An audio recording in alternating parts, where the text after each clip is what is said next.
Please, wait! We cannot open these doors without the Conclave's approval. I think we can. I have a key. That's not what I... Corporal, Sir? I am one of the kings of Illyria, am I not? Yes, sir. Which makes me very important. Of course, sir. Glad we've cleared that up. Now shut up and stand aside. But, sir...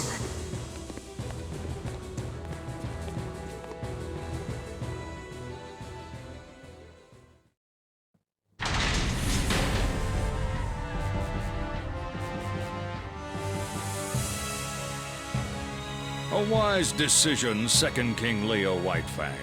You are far more capable a human being than I initially suspected.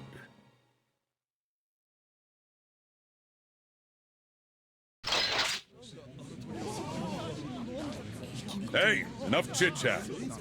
I'm here to introduce the man who's going to get us out of this. Dr. Paradigm.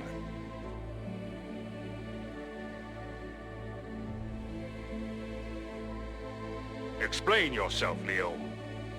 Dr. Paradigm is one of the heroes who saved us from extinction during the Baptisma 13 incident. He appears to be a gear.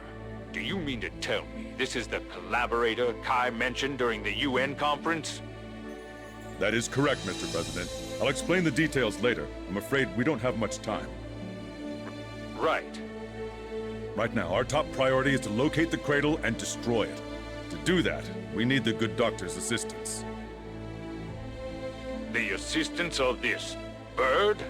I am a dragon, sir, not a bird. As this is a state of emergency, I will let your insult pass, but I hope I will not hear you make the same mistake in the future. Paradigm's knowledge and throughput exceeds that of our entire operations department. I suggest you listen to what he has to say. All right. I see you're all here. Good. Now please pay close attention. I assume you have all seen King Kai's report regarding the Cradle. Specifically, you know that the Conclave is behind it. They are working in concert with the Valentines, and we believe that their objective is to unleash justice who is within the Cradle. I still can't believe the Conclave would do this. Yes, there is much cause for concern, but first we must investigate where the Cradle appears and how we can destroy it. And you know the answer to this. Just hear him out. The first incident occurred around noon on the 28th, when the Cradle appeared above Babylon. All living organisms in the city were obliterated, but inanimate objects were left unharmed. Then the Cradle disappeared. Right. Then, at approximately 2000 hours on the next day, the Cradle reappeared near the Black Sea. Major Lyle's forces engaged it, but were defeated.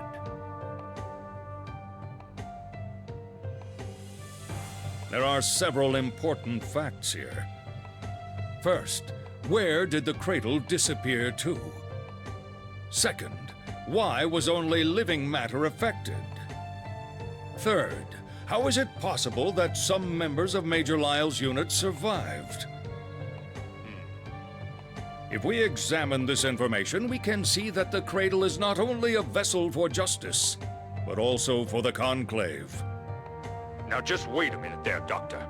You're suggesting the Cradle is some kind of ship for the Conclave? That wasn't in the report.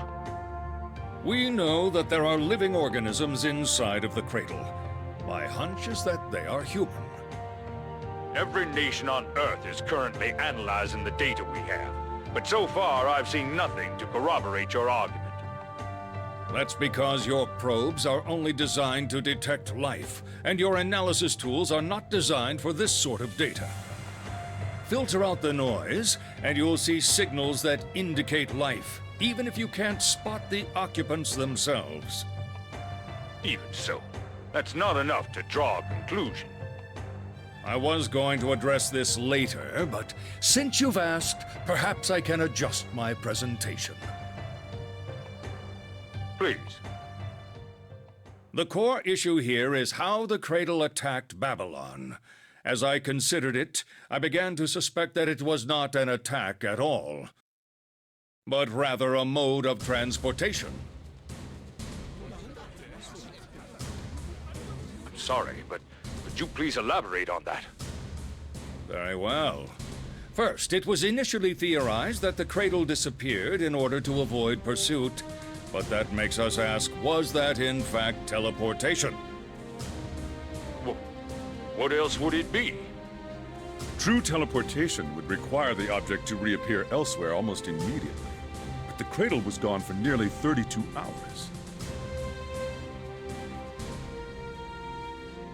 Moreover, there is no known process which can teleport such a large object. Then where the hell did it go? The backyard. It really exists then? I do not blame you for doubting its existence, but I can assure you it does. I have in fact entered the backyard. I thought the backyard was just a theory, an academic exercise. Why would the Cradle go there?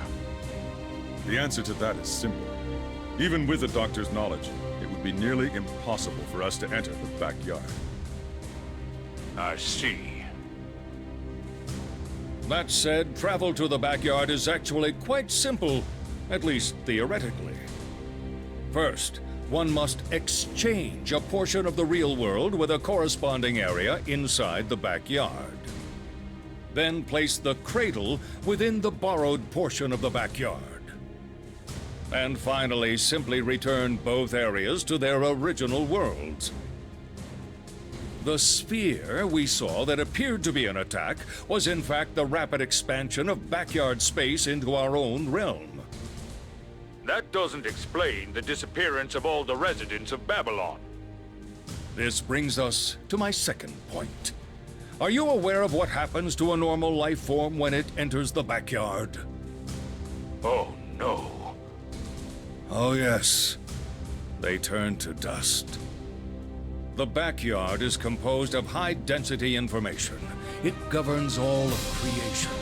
Any normal creature is immediately crushed by that wealth of data. That said, it has no effect on any non-living matter. Which is why only living creatures in Babylon were affected. That is why I believe said sphere was an intrusion of the backyard into our realm. Now, on to my third point. Major Lyle's unit was initially assumed to have been utterly destroyed, but in fact proved to have survivors. The Opus anti-Valentine units that had been deployed for the attack also survived the sphere. According to the testimonies of the survivors, they were touched by the sphere, but able to escape it. We did a little research and discovered that every single one of them had something in common. What was it? Every one of them fought alongside Kai Kist during the Baptisma 13 incident. When the first-generation Valentine attacked Illyria, all our defenses were useless against her. Why? Because their divine steps and their magic were too foreign. They belonged only to those who dwelt in the backyard. The High King was able to grasp this and eventually lead his men to victory. To protect them, soldiers under his immediate command were given a unique blessing. And it worked? Quite well. Then the Opus are also under this blessing? We suspect that to be the case. Oh, not exactly. We've done a little research on our own, and the Opus are mostly Gears. What the? We Gears also fought against Valentine and were able to resist her power even without a special blessing. No doubt the Sanctus Populi noticed this. But research on gear cells has been banned by the UN. This is an enormous problem. Mr. President, please. This is a serious issue and something we must carefully investigate. But for now, perhaps we should keep it a secret. Perhaps you should both calm down. The Opus have been dispatched across the world to help. I doubt we'll feel much scrutiny immediately. Even so, I think this means I'll have to bump. It's not you, it's me. Down to number 2 on my list of things I wish I hadn't heard. I'm afraid that sort of thing is beyond my expertise. You will need to figure out the details among yourselves once we've overcome this crisis. ugh, We've gotten a bit sidetracked, but I believe we can state that the mode of transport for the Cradle caused the casualties at Babylon. Returning to my original point, if it is true that people can board the Cradle, then this hypothesis seems even more likely. tell us everything you know. As I've explained, subjects that have been properly prepared can survive in the backyard for a period of time. But it is akin to, for example, space or the deep ocean. You could survive for a time, but not indefinitely. Eventually, everyone must come back for a breath. I get it. That's why the Cradle reappeared. It all makes sense. Well done. This is the gear King Kai told us wished to coexist. I fear I may have criticized him prematurely, without seeing the whole picture. Don't be too hard on yourself. I did the same thing. What do we do now? As long as the Cradle is in the backyard, we're at a loss.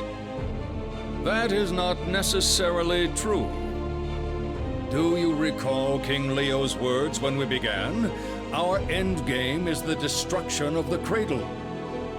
Therefore, we must change the way in which we approach this problem. They have removed our avenues of attack because they fear an attack. Now is the time for us to turn the tables.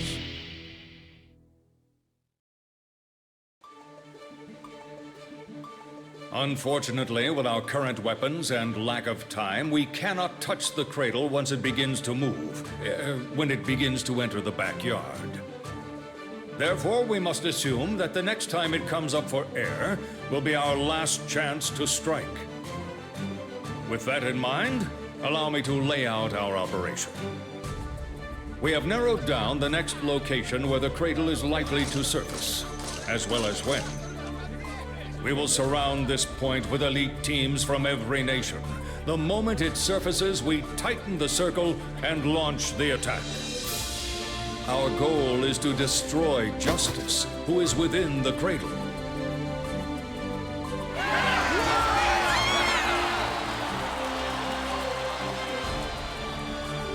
Amazing, Doctor. After 2 defeats, morale was at an all-time low. But your insight has given us new hope. You flatter me. My ability to rally your men was only possible because you have encouraged acceptance of other species. Damn. Well, I'll be sure to double my support for coexistence at the next UN hearing. Yeah. We don't have much time, though. If Kai and his team can make it, they'd be a powerful asset. But I don't know if they can get here fast enough. We've no choice. No doubt Ramlethal's diversions took into account the locations of Frederick, the High King, and the Cradle. Our biggest problem now is the absolute defense Felium. If we can't take that shield down, all of our firepower will be useless. I've already devised a countermeasure for that. They're in for an exciting surprise. You seem prepared for everything. In fact, you seem to know an awful lot before I came to release you. How did that happen? Ah, yes. Before you came, I had another visitor who filled me in on all the details. But the room is impregnable. I've got the only key. Perhaps it is impregnable to any normal person, but my visitor is in fact my trump card for the Cradle. Though I worry how Frederick will react. Dr. Paradigm, we have a President Vernon on the line. Excellent. We've prepared the old beacons just like you asked. We just need to place them at the coordinates you gave us, correct? Yes, they will be placed at 10-kilometer intervals with the projected entrance point at the center. Be sure to deploy them all. We're happy to do everything we can, of course, but are you certain this plan will work? We will make it work. Our projected entrance point has a nice view, but there are no landmarks to speak of. Additionally, we expect it will take approximately 22 minutes for the, special delivery to arrive. We cannot sit and wait for the Cradle to appear. Understood. We're requesting all nations relinquish their airspace to us. They aren't pleased, but once Zep is in position, we should be ready. Excellent, thank you. Doctor, just what are you planning?